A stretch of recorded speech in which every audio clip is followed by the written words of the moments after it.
That moment when you realize your skincare is actually working. That's Rodan & Fields, the #1 female dermatologist-founded skincare brand in the U.S. Designed by 2 dermatologists who don't just know women's skin, they know how to formulate for it. Rodan & Fields, love what you see. Tap the banner or visit rodanandfields.com/Spotify to get your exclusive welcome offer.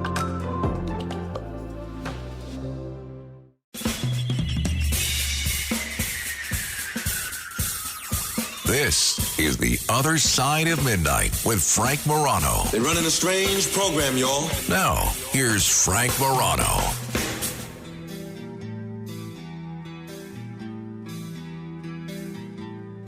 Well, it's another day, and it's another news item that in any other era would be the biggest news item of the month. We get them every day now. The Department of Justice has sued New York Governor Hochul and Letitia James over immigration policy. People in New York are saying this is just a publicity stunt. People around the country that are concerned about the immigration issue are saying it's about time. A guy who has followed national and local government closer than anybody is Dominic Carter, veteran broadcast journalist and nationally syndicated radio talk show host. Dominic, hello there. So nice to be here with you, Mr. 4-4. You know, Frank, I want to be just like you when I grow up. I want to be the 44th most powerful talk show host in America. I thought you were going to say you wanted my amount of hair. I was going to say that ship has sailed, my friend. So I also want to bring in our mutual friend, Obie Murray, in a minute. But I know you've been all over. He's a rock star. Obie is 1 in a million, one of the best guys. Thankfully, just 1 in a million. Dominic, the check's in the mail, buddy. All right, let me play for folks. Pam Bondi, the new Attorney General, really one of her first acts as the new Attorney General, going after New York over immigration laws. Here was the Attorney General, Pam Bondi, yesterday in a press conference. We're here today because we have filed charges against the state of New York. We have filed charges against Kathy Hochul.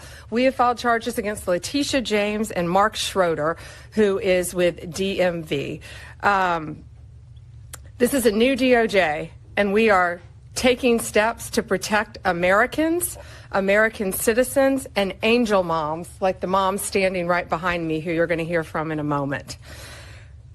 New York has chosen to prioritize illegal aliens over American citizens. It stops today. And she said New York's not going to be the last state. She issued a warning to any other state. President Trump has directed this to stop. And if you don't comply with federal law, we will hold you accountable. We did it to Illinois. Strike 1. Strike 2 is New York. And if you are a state not complying with federal law, you're next. Get ready. Get ready, Dominic. Dominic, give me your thoughts on the substance here and the optics. What did you make of this?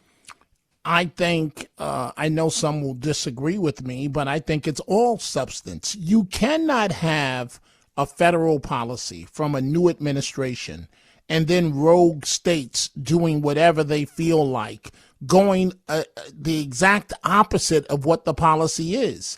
So the administration is trying to get rid of, this new administration, illegal immigrants. But yet in the state of New York, you're going to give them driver's licenses. And now the governor of New York State, Kathy Hochul, says it's a publicity stunt. But Frank, so if ICE came to get information, according to the Attorney General, motor vehicles wouldn't pass it on. Now Governor Hochul says as long as they showed up with a subpoena, they could get it. But and this is my opinion right now, okay? There should be a lot more cooperation with ICE. So I commend the Trump administration. I think they're headed in the right direction. And I think it's a great thing for America when they say, okay, you're not on board with what we're doing. We're going to court. We're not playing around anymore. I'm going to bring in Obie Murray in a second to get his take. But there was a wrestler back in the late 90s who had a long undefeated streak. His name was Bill Goldberg. And after he would win a match, what he would say was, who's next? And so that's kind of my question is, New York City, at least, seems to be complying with where President Trump is when it comes to immigration policy. Pam Bondi basically said that they're going to go and not at all stopping with New York. Where do you see them going next, Dominic? I guess the next sanctuary city, whichever one that they decide to focus on. It's going to be interesting today. We've been talking about the mayor of New York City, you and I, Eric Adams, in terms of the deal where his prosecution is off the table, at least until reconsideration after the election. So Tom Homan, appearing with the owner of this network, John Catsimatidis, and with our colleague Rita Cosby, Tom Homan coming to New York today. And so it's going to be very interesting to see if Eric Adams is going to play well with others. And I think he is, the mayor of New York, because his freedom could very well depend on it with the Trump administration. Frank, I think it's wonderful what the administration is doing. You've got to have a consistent policy. And you just can't have states deciding, oh, we're not going to enforce. We love the migrants and we're going to do whatever we want to do. No, it's a new day. And this is the way it's supposed to be. One policy. Obie Murray is here as well. Obie, your thoughts? Dominic, which Governor Hochul is this? The one that used to be against driver's license for immigrants, or the one That's that is Obie, for it now? Obie, that's why you've run successful campaigns. You are 1,000% correct. I forgot all about that, right? So it's called political pandering, period, Obie. And then the next thing is the last administration that was the same party as the mayor for this mayor and the previous one turned its back on the city during the immigration crisis. And I was on with Marsha Kramer 2 years ago saying that when Joe Biden was running for re-election, it was going to come back and haunt him because all it takes in anywhere else in the country. New York has an immigration problem, and this is what it's doing here. What's it going to do to you next? And they turned its back then. By the way, if people want to comment, they can feel free to jump in at 646-720-0635. That's 646-720-0635. The other quick thing, too, don't forget, is this issue with ICE not being at Rikers is actually, I think, a public health issue and safety issue, really, because if there's somebody that's coming out of Rikers either on bail or on anything else that they're doing, and they are not turned over to ICE and they go out in the community, if they're in a convenience store, if they're at home somewhere, if they're visiting relatives, if they're on the bus, and ICE goes after them, you put anyone else around them at risk, and you put all of our public safety officers, whether it be police department, federal marshals, the drivers of the buses, anywhere else, in harm's way. Additionally, any other people that might be here illegally that are not criminals that happen to be in there are at risk of then being deported because ICE was not at Rikers. And I agree, I agree 1,000% with what Obie just said. What you're hearing from Obie Murray is why he's such a successful political consultant. And what I mean by that is he has the ability to read the pulse of the people. And Frank, that's what this is about.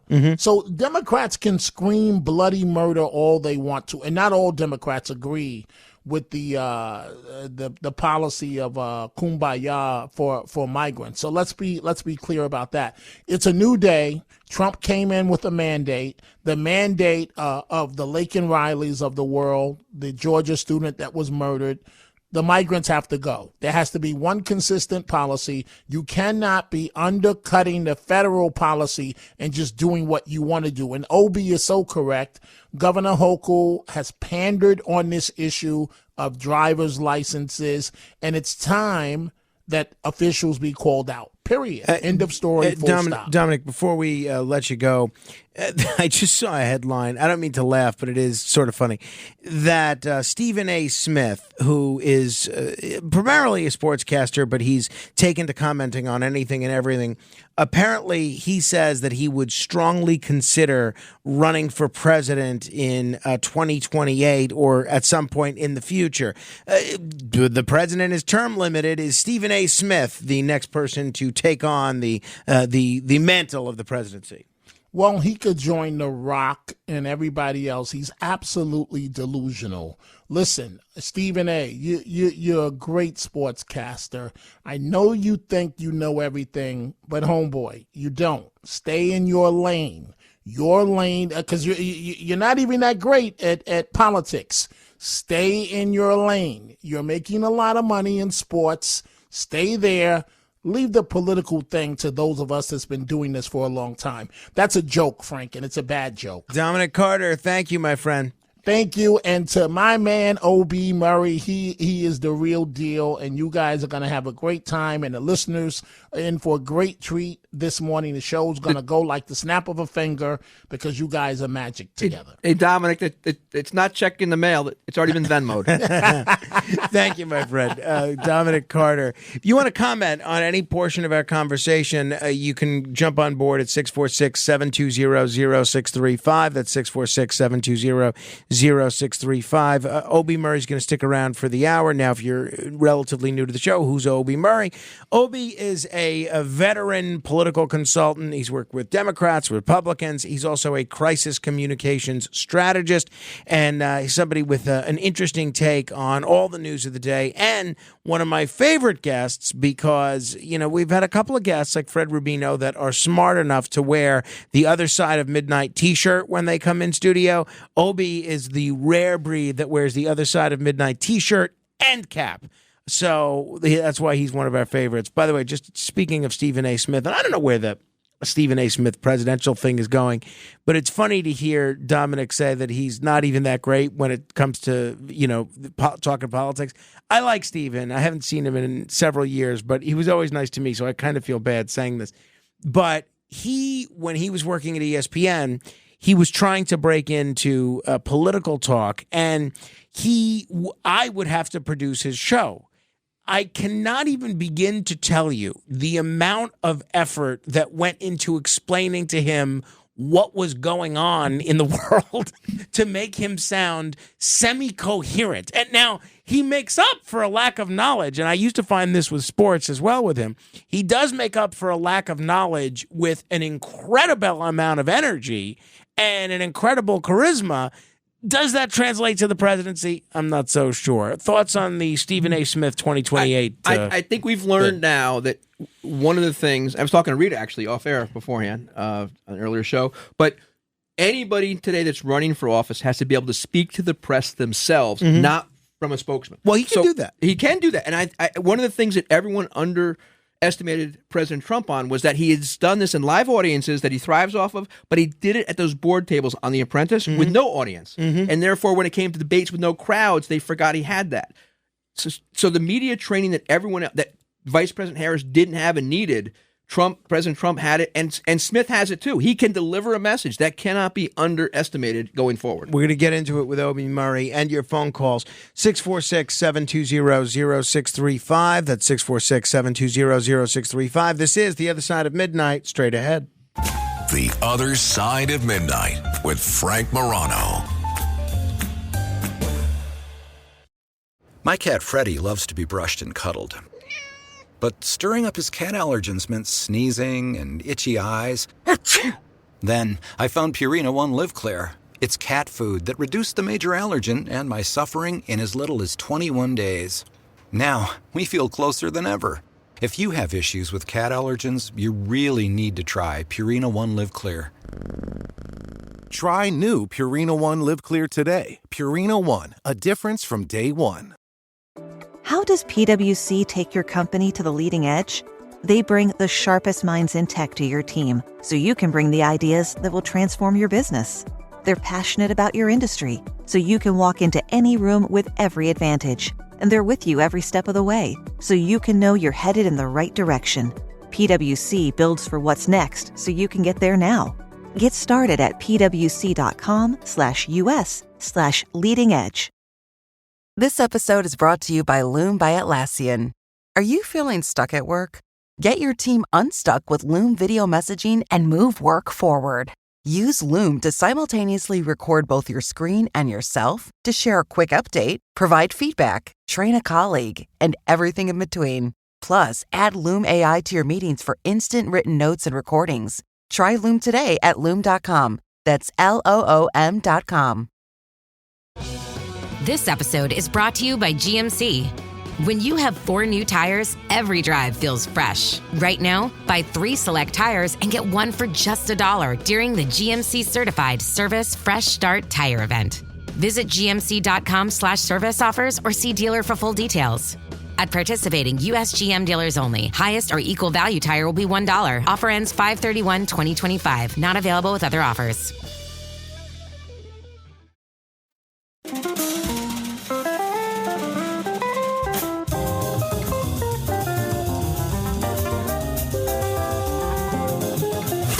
It's The Other Side of Midnight with Frank Morano.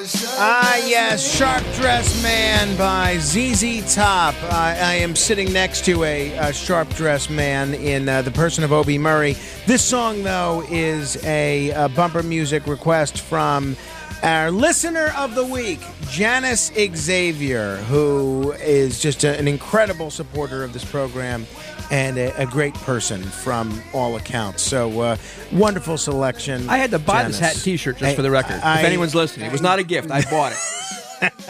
Well, that's the best purchase you've ever made, I must say. Although you brought in donuts for these guys today. Of course, I always bring in something. Tacos, donuts. That's why we keep inviting you back. It's all unhealthy, but it's so good. That's why we keep inviting you back.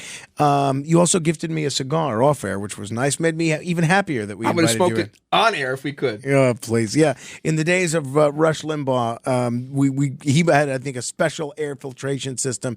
These days, I think we'd be arrested for doing that. All right. We're going to get to calls in a moment. I want to ask you about this. Anderson Cooper, obviously he's on CNN. He was on a panel with a former New Hampshire governor, Chris Sununu, yesterday. And they I guess it was Tuesday. And they engaged in a rather tense on-air exchange, culminating in a remark from Anderson Cooper that quickly went viral. Here's a little bit of the back and forth. I got to tell you, I know what you're not showing here. Musk gave 7 specific examples off the top of his head of where the corruption and fraud were. I know you didn't play the clips. He was talking about a contractor that had a 3-month contract. He was paid for 20 years. He was talking about welfare benefits that were being paid to someone that was technically 150 years old. He was talking about line items in the Treasury that had no justification. There's no he doesn't present any actual evidence. Well, he's standing there in the Oval Office. Do you expect him to come in with 10,000 pages? And I have to be clear, to complain about this administration about transparency, when this president takes open questions on a daily basis, yet Joe Biden didn't show up for a press conference this 6 months, is insane. Well, these guys are being extremely transparent. They don't have to sit there and take the questions, but they do. It's all on the website. It's all out there. It's not transparency to say things that have no factual background. I mean, to say we're cutting, we've found $1 billion or $1 trillion in waste with no specifics, that's just talk. That's not transparency. It's 23 days in here, guys. 23 days. You're talking about 2.3 billion that was saved last year. These guys are saving 2.3 billion a day. Right, but it's incredible. That's what they're saying. But where's the proof? You're waiting. You're not going to be satisfied till he shows up with 10,000 pages. But 10,000 pages. Yeah. He's giving very specific things, yes, but he's not actually giving any evidence of that. It's all going to come because what they also said was, if we have to go to Congress, we'll go to Congress. Right, but we'll show where it is. Some of the details that have come out, like the $59 million spent on luxury hotels, it's actually not. You're talking about the FEMA money that was abused for migrants. Yeah. FEMA money for migrants, that's okay now? No, I'm not saying it's okay. I'm not saying it's okay. Don't put words in my mouth. So would you stop that? Would you stop that process? Don't be a dick. So, I mean, mild expletive towards the end there, but That was, I don't know, it was an interesting discussion. It was kind of heated. And then, I don't know, Anderson Cooper kind of behaved in a very unprofessional way, from what I can tell. You mean, you're having Christian Nunu on there to bat it around a little bit. What was your view? You've been on quite a few of these panels. A couple things. First off, it's not Anderson Cooper like doing that unless he's doing the New Year's Eve show from Times Square. And that's not where he was that I recall. From on radio, we're listening to it, not seeing it. I think the other thing here is I believe that they probably expected Sununu to not quite fall on the sword and defend President Trump as much because he had supported Nikki Haley. Mm-hmm. And therefore, they thought they had more of a comrade in arms to go this way and walk it back. The other thing that's a soundbite out there I heard earlier today on some stuff was that Musk himself said mistakes get made and we'll correct them. But if you're not doing anything, there's no mistakes to correct. Is not the second part was what I'm saying now. They're doing things. And I've always said that people using Mayor Koch's comments about, if you agree with me 7 out of 10 times, roughly, vote for me. Vote for me. If you 10 out of 10 times see a shrink. We all see shrinks for other reasons, but that may not be one of them. But they're going to do things, and people want leaders that will lead. And if they're not leading on my issue, they're leading on an issue, and I know when it's my issue, they'll lead on that is my hope. And right now, they're doing things that were not done before. Not by the Biden administration, not by the Obama administration, not by the previous Trump administration himself. They're doing things today. They're hitting the ground running because 4 years ago they weren't able to do it, and today they're doing it. One of the big things that seems pretty popular, bipartisan, is the issue of getting rid of the penny. The president seems to have halted the minting of the penny. Costs over 3 cents to make a single penny. We're losing money on every penny that's made. A couple of people not too happy about it. How do you feel about the demise of the penny? I think that the funny thing about it is I think Carmine's children, they might be collector's items and worth a lot of money. Let's hope so, because we've got plenty of them. Coin collectors may love it, may hate it for what's going on. At the end of the day, do we need to carry pennies around? If you're using plastic, they can do it that way. They can round up, they can round down, whatever it is, round everything off. You do not need to spend federal money on certain things that are being done today. If the answer is it's always been done that way, it's the wrong answer. George Pataki had that outside the copier, outside his office in 1995 when he took office. I did it with Jack Martins out in Nassau County during those campaigns too. You can't keep on doing things the same thing year in, year out in the city, the state, the federal government, anywhere in this country, or we're not going to get out of any problems. Since you mentioned the issue of plastic, I know you meant it in the context of credit cards. I'll ask you about the other recent Trump initiative, which is to not prohibit plastic straws. A lot of people were somewhat frustrated about the demise of the having to use these paper straws, which disintegrate, and I don't like using them. Others feel differently. On a group text that I'm in, somebody said it's a war on paper straws. Environmentally, we're taking steps backwards. Return to plastic straws will add to microplastics in our drinking water, food, etc. Plus, aren't there more important issues to be worried about right now? What's your view of the plastic straw, allowing plastic straws? When I'm on vacation sipping Mai Tais with those little umbrellas on there too that are biodegradable, having a plastic straw makes all the difference. Otherwise, I'm drinking it too quick. That straw falls apart. I think it comes down to numerous things in this world that we talk about. Let people make choices. If you want to go to Acme Company and buy your coffee because they don't have plastic straws and support the environment, that's your choice. If the other people have that plastic straw and you want to go there for whatever reason, fine. But companies will take responsibility, but don't have the government dictate to them what must be done at times. Let the public do it. All right, 646-720-0635. That's 646-720-0635. Let me say hello to Rocco in Saratoga. Hi, Rocco. Good evening, guys. Morning. Hi. Yeah, good. Yeah, good morning. Absolutely. Yes, I really am feeling a lot better about the country. Wokeism is getting awakened and given a slap back. It's about time. Went too far. We were turning into a socialist country where you couldn't criticize anything or speak your mind if it wasn't politically correct, supposedly, whatever political correctness means. This is America. Everyone has a right to say what they want to say. But let everyone have a voice. And Bondi, hey, immigrants, come here legally. I'm an immigrant. I've been in this country. I'm 68 now. I came over on the USS Constitution with my mother, okay? But we came in legally. Rocco, Yeah. thank you. Any reaction to the enthusiasm? I understand exactly what Rocco's talking about. I think part of that comes from frustration, whether you're on the left or the right. Whenever you're being spoken down to, whenever you're not being respected, when you can't have dialogues, when issues come up, and now you can't have Thanksgiving or holidays with your family because this becomes an issue. And going into this election, there was a question about what mental health issues were going to come about from hitting like this. We have to respect each other, work together to get things accomplished. Much like the Democratic Party nationally, and I've advised Democrats and Republicans, you have to be for something, people will follow you. If you're against somebody all the time, Orange Man bad is not going to work. You know, it's interesting that Rocco mentions the immigration issue, and I know you're a Army veteran, right? You Yes, were in the Army. I was in the Army. Never in combat, but yes, in the Army. So a fella sent me an interesting article. You've probably seen it, where an Iraq War veteran is facing deportation, and at least one veterans group is demanding his release. Marlon Paris he was stopping by the ATM, and he left his home in Arizona on the morning of January 22nd when he was swarmed by half dozen black SUVs, and then officers with vests reading ICE jumped out of the vehicles and whisked him to a private prison facility where he is facing deportation. Now there's this national veterans group that is demanding his release. The group is, I don't have the name of the group in front of me, but it's a national veterans group. What is your take on something like that? Does stuff like that go a little too far? Well, yes, it goes too far. If you're a veteran of the United States Army and you fought for this country, or there's people that were in Afghanistan that were interpreters and so forth, there needs to be a path for them to be able to be here legally, whether it be green cards and so forth, to get them here. Absolutely. In any situation that we have today for immigration, because of what has happened over 4 years, there is an immense push to do things, and you're not going to be 100% correct all the time. So somebody being picked up is one thing. Somebody continually being incarcerated needs to be fixed. The group, by the way, is Common Defense. That's the name of the veterans group. All right.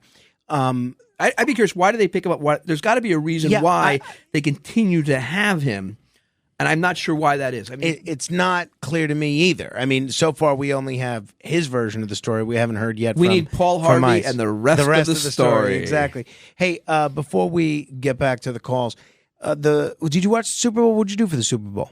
I tried to watch it. I almost fell asleep. I did fall asleep. I went to sleep intentionally at the half. You know, I have odd hours. But last year, with such an exciting game, I couldn't sleep. You had to stay awake the whole time.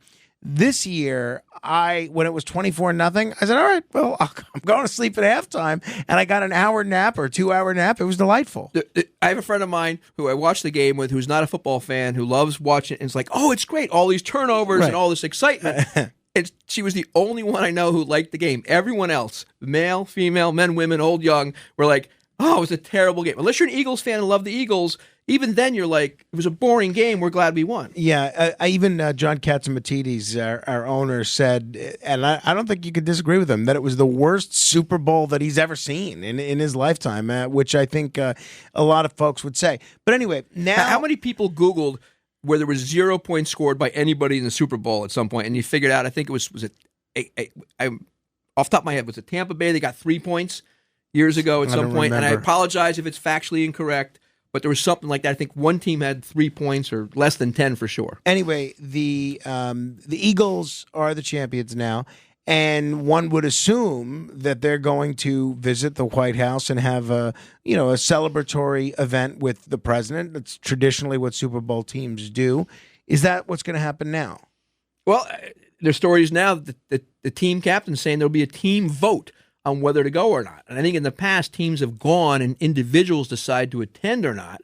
But why would you not go when the President of the United States, no matter who they are the President of the United States, honoring your team, your city, your fans, and everyone else with it, to be there at the White House and show the country this unification that we are the Super Bowl champions. Who is?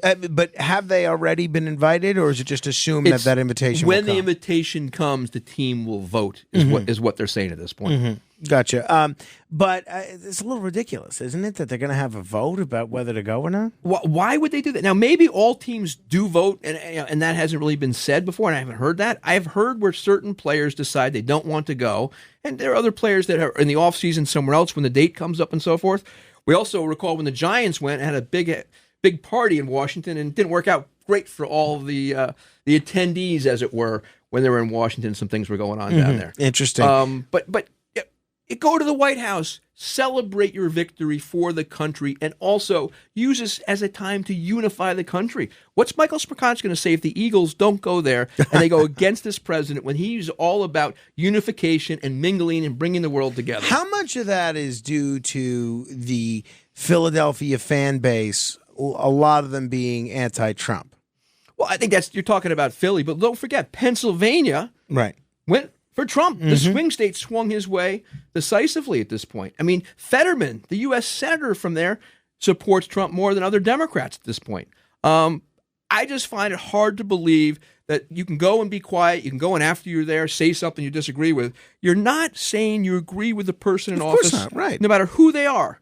What you're saying is, we won. Thank you very much, Mr. President, or Mrs. It someday, whatever the case may be. We're here. It's interesting that you brought up the concept of the Michael Smerconish mingle, and Michael's been on this program a couple times, and he's talked about this.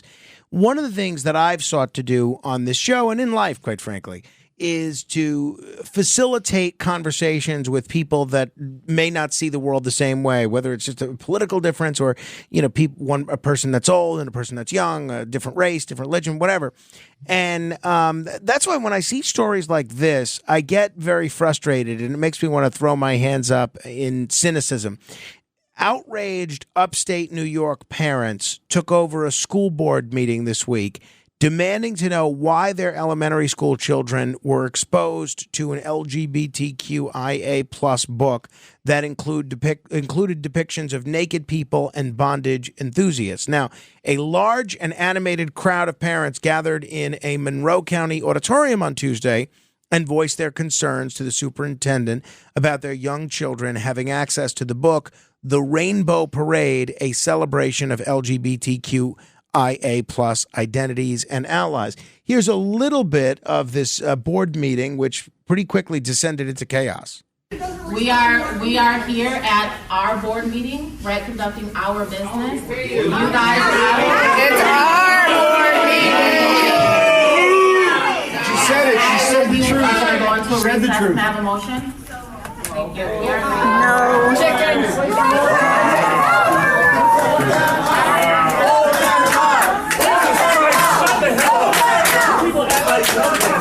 There's still one child in the room. So the school board is just leaving? So this got very raucous, and it just became total chaos. In terms of a meeting like this, this is clearly something that people take very seriously. The parents take it seriously. The school board takes it seriously.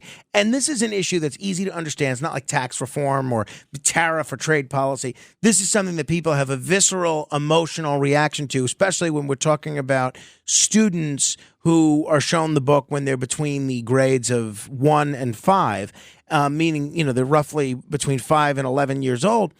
How do you handle a situation like this? How do we as a society get to a place where you can have disagreements about a book like The Rainbow Parade and not have it delve into a shouting match with parents and school board members shouting and cursing at one another? Well, I think the first challenge is how it gets to this point where they did something like this, with what checks and balances were in there. And then the mentality of it's us and them. No, it's USA. It's not two sides. It's all together here.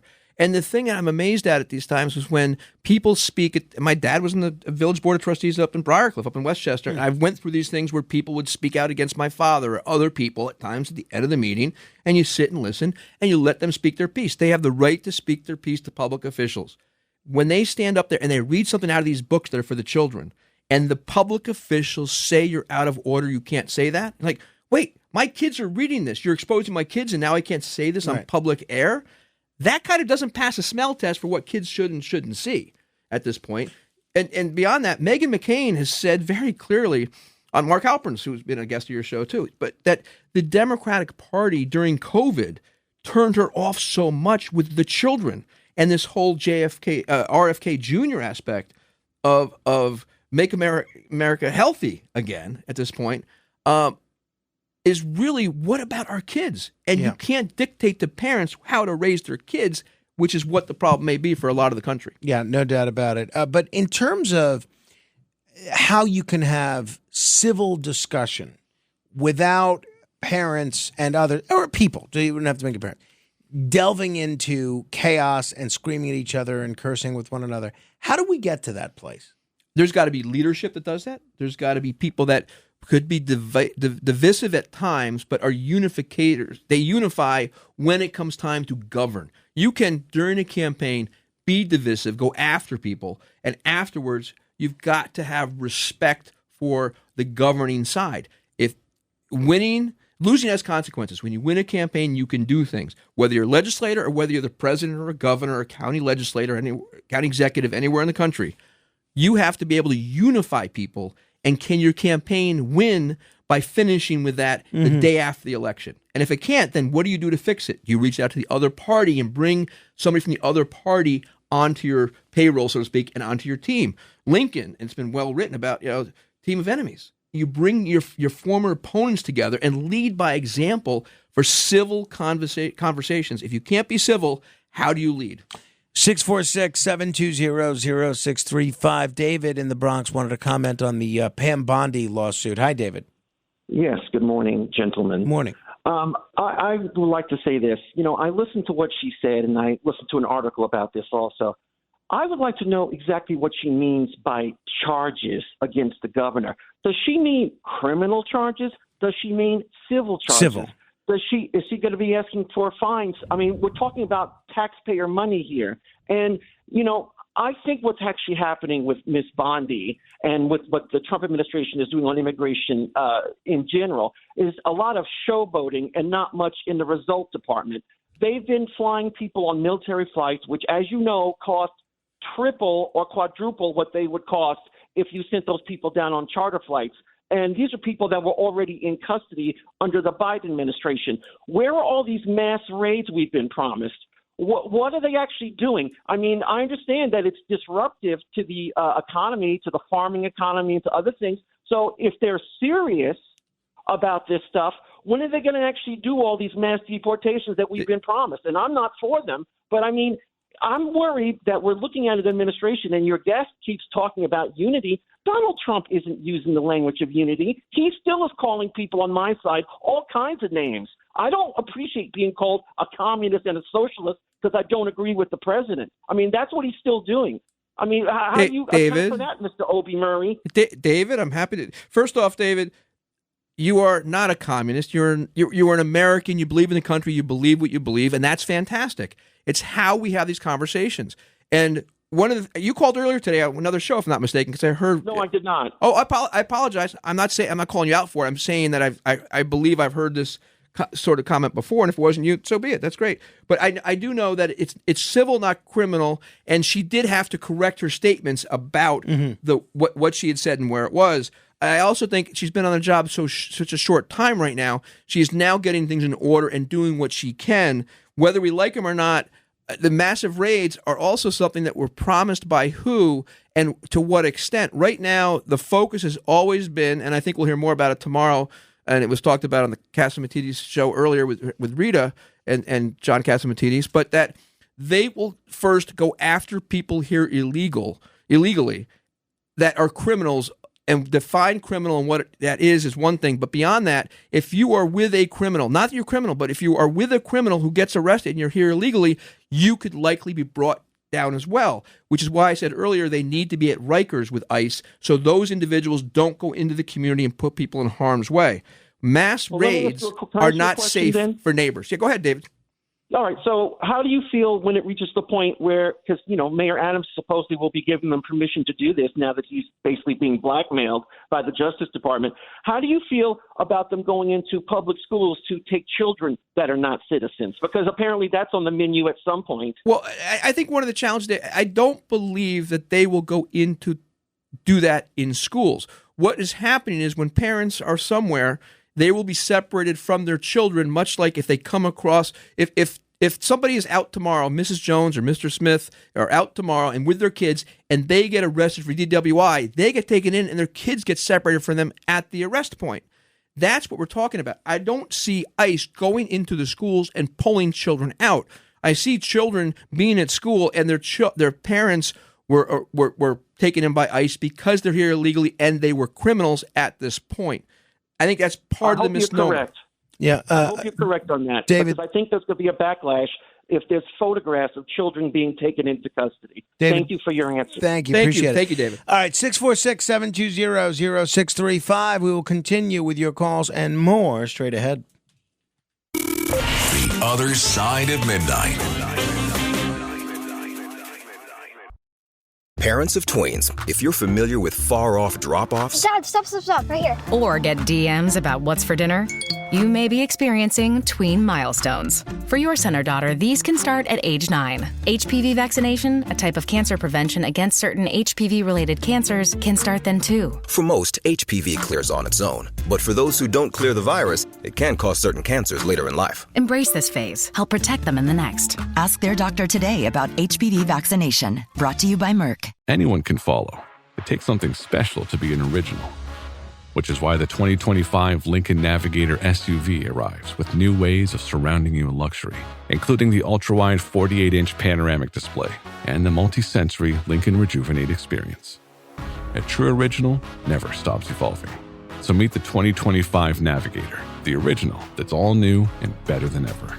Learn more at Lincoln.com. Lincoln and Navigator are trademarks of Ford or its affiliates. Lights, camera, innovation. Walt Disney Studios chose advanced 5G solutions from T-Mobile for Business to transform the movie-making process. Together, we kept a remote production hub in Hawaii in sync with a team in California to bring Lilo and Stitch to theaters this summer.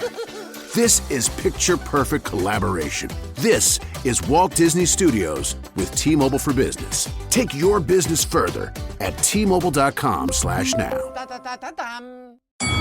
Halliday presents, in the red corner, the undisputed, undefeated Weed Whacker Guy. Champion of hurling grass and pollen everywhere. And in the blue corner, the challenger, extra strength Halliday. Eye drops that work all day to prevent the release of histamines that cause itchy allergy eyes. And the winner by knockout is Halliday. Halliday, bring it on.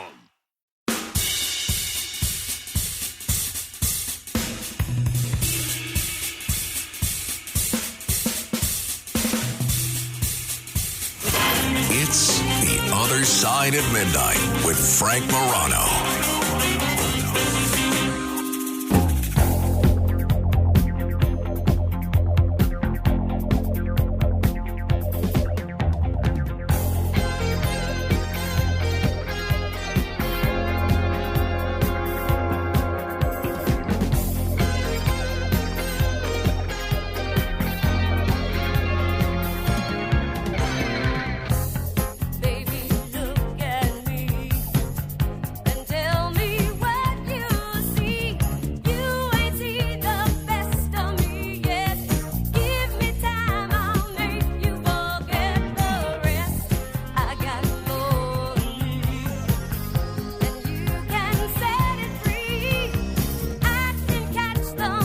Irene Cara singing about fame and everything that comes with it.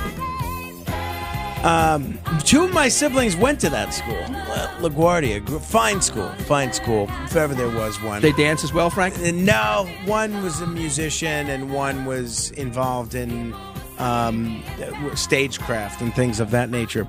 In any event, this is a bumper music selection from our listener of the week, Janice Xavier. Congratulations to you, Janice. Hey, a lot to get to. What I had forgotten, since we're not off Monday. We're not off Monday, are we, Matt? As far as we are not. We're not. So what I'd forgotten, because we're not off Monday, is that Monday is a national holiday. Monday is President's Day, a.k.a. George Washington's birthday. Seems like, what are you doing for President's Day? Let's start with that. I'll be skiing. I skied 5 days, drove down here tonight. I'll be back up skiing this weekend, I hope. You know, I don't know. I know you listen to the show, so you might have heard the segment we did maybe a few months ago after a friend of a friend essentially died after hitting his head in a skiing incident. And it led to a discussion about Liam Neeson's wife and, RFK Kenny Jr.'s brother and Sonny Bono, all these people that died in skiing accidents. I've never been skiing, but I've always wondered, is it fun enough to justify the risk of death? I don't view it as justifying the risk of death. I love it. I hadn't skied in 25 years. I picked it up again 10 years ago. I took the past couple years off with other stuff going on. But my fun about it is go big or go home, but heroes go home hurt. Okay. So I see you having a difficult time with some sore muscles or something. My leg cramped up here because I'll get yelled at from my friends for not stretching enough before or after. But it's just great out there in fresh air. I mean, there's all kinds of levels of skiing you can have. I mean, we were in the woods today, in the trees, skiing around up in Vermont, and be back out there again this weekend. And there's some great stuff out there. And there's groomers. There's all kinds of levels you can go, and So start slow. It starts slow, but it's the risk. I mean, remember, I believe somebody, it was like one of the Kennedys, was playing football in the woods. That was crazy. I mean, and you can catch trees. It's how fast you're going in there. You got to be able to control it. All right. So what do you do for a 3-day weekend, for instance? How do you see the role of the 3-day weekend changing with more and more people working from home and the like? I think it's become less of a 3-day weekend of a special event that it used to be. Like you're saying, you don't have that holiday right now at this point because you all got jobs. We have to be at work. We have to show up, which is a national conversation. Excuse me. But Friday historically was a work day, and you'd go half day Friday. And I remember, you get Fridays off in the summer, maybe, or different things. Now work from home and work remote has changed all that. Where Thursday's a new Friday. People are not coming to work on Monday. You get long weekends all the time. You work and travel at night on the way back. It's true. So it's a different thing. Kids in school, people have to work. They have to be here. But beyond that, people are trying to set their own schedules and go all kinds of places. It's really quite amazing how it's changed. I think a lot of kids are off all next week, for President's Week, at least for, depending on what school, Catholic, public, whatever. A lot of people are just going to be off on Monday. And maybe that's an opportunity for children, parents, everybody, whoever's involved, to enjoy a little bit of comfort food, right? And also this Friday is Valentine's Day, which could, if you are like my wife and me and you're not necessarily going out and you don't want to, deal with the hordes of crowds that are going out to dinner, maybe you'll stay home and prepare some sort of a comfort food. What is your comfort food of choice, Obie? Hamburgers. I mean, I love a great burger when I go out somewhere. Mac and cheese. Oh, mac and cheese is great. It's like you have that. I mean, it's just. No matter where you go, if you find the right one, it just is so relaxing. And everyone makes it a little different. Your egg salad is made differently. That can be a comfort food. Grilled cheese every now and then sneaks in there. Oh my goodness! Especially with tomato soup. My goodness, that's really good stuff. I mean, today on the New York State Thruway, upstate New York, between here and Rochester, Monroe County, talking about, there's a Shake Shack on the Thruway now. Really? Yeah, Chick-fil-A.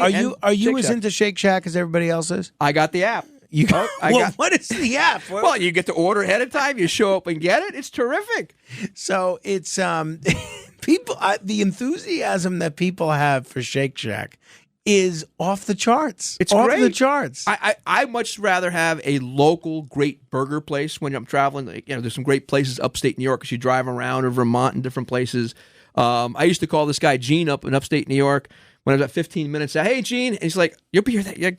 I show up there, got my burger. It was terrific. Yeah. And I didn't care how cold the place was. It was just seeing Gene, getting a great burger made for me. It's interesting that you mentioned macaroni and cheese because I guess I'm listening to you and the foods that you're listing and some things that other people consider as comfort foods. And I'm thinking why certain foods are comfort foods. And I think a lot of it, I mean, obviously it all tastes good, but a lot of it probably has to do with the memories that you have, especially in your youth, associated with those foods, right? My dad passed away last year, a year ago, February. P.J. Clark's one of his favorite restaurants. That and Gallagher's here in the city. My sister had to once say, remind Dad there's more than 2 restaurants in New York. And he worked right over here on 3rd Avenue down the street and loved going to P.J. Clark's. So for me, that's all part of it. And that's now, they're in Vegas.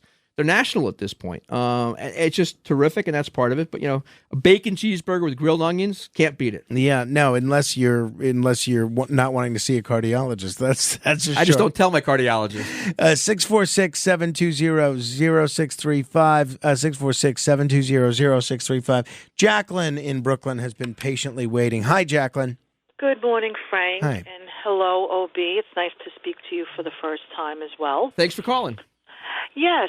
One comment, I actually called in to comment on the New York State Department of Motor Vehicles, but regarding Anderson Cooper, he really has proven that he has a lack of intelligence, that he had to stoop to use that type of language when a person that he was interviewing had an opposing view. And he has a history of doing that, of badgering guests, that have opposing views to what he has. As far as the New York State Department of Motor Vehicles, I think that is... By the way, just before you get to that, Jacqueline, and I'll let you make your point, but to your point, I don't know why you would invite on someone that has an opposing view if you're just going to bicker with them and call them a name. I have guests on with opposing views constantly, and you know what I do? I ask questions, and I'm quiet while they answer. I've never understood why you would have someone on to call someone a name. But go ahead. When I was in ROTC, the colonel said, if you need to swear at somebody, it shows you don't have the intelligence to find a better word to use. Yeah, I think that's pretty accurate. But go ahead, Jacqueline. What do you want to say on the immigration front? Regarding the DMV, the New York State Department of Motor Vehicles, in my opinion, I think it needs to be dismantled. They only start working the last half hour before they need to leave. And if I can comment, David is either misinformed or purposely making false statements. And thank you, Obie, for correcting much of what he said. When his beloved Biden was flying illegals into the country, which is treasonous, he was wasting taxpayer dollars.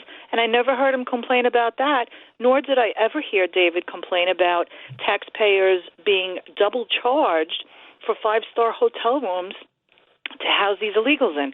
I'm having trouble with my throat. That's why I'm no. It's okay. He didn't seem to have a problem with taxpayers being suckered. But I don't want to pick on David too much because he's just a caller. He's not the president. I was David right off the bat, I would my comment back would be, wait a second.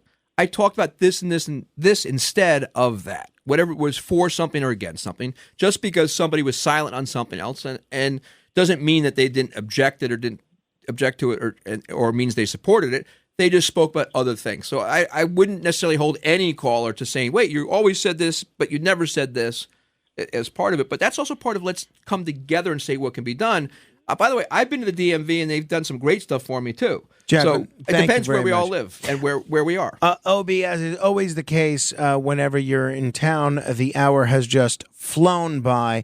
If people want to stay in touch with you or follow your wit and wisdom, what's the best way for them to do that? I'd say on social media there, O'Brien Murray. On Twitter? At O'Brien Murray on Twitter or E.O'Brien Murray on Facebook. You find me right there. You still call it Twitter, right? I still call it Twitter. It's Twitter. I mean, how ridiculous is it that you have to? To me, it's how when Kanye West decided to be Ye, right? Hey, everyone has to say Ye, formerly known as Kanye West. Prince. X, formerly known as Twitter. Prince went back to being Prince. It got so silly. That's what Twitter should do. What do? You tweet something, right? You don't X something. Well, they say you zeet it. You zeet it, which is ridiculous. How do you spell that, Frank?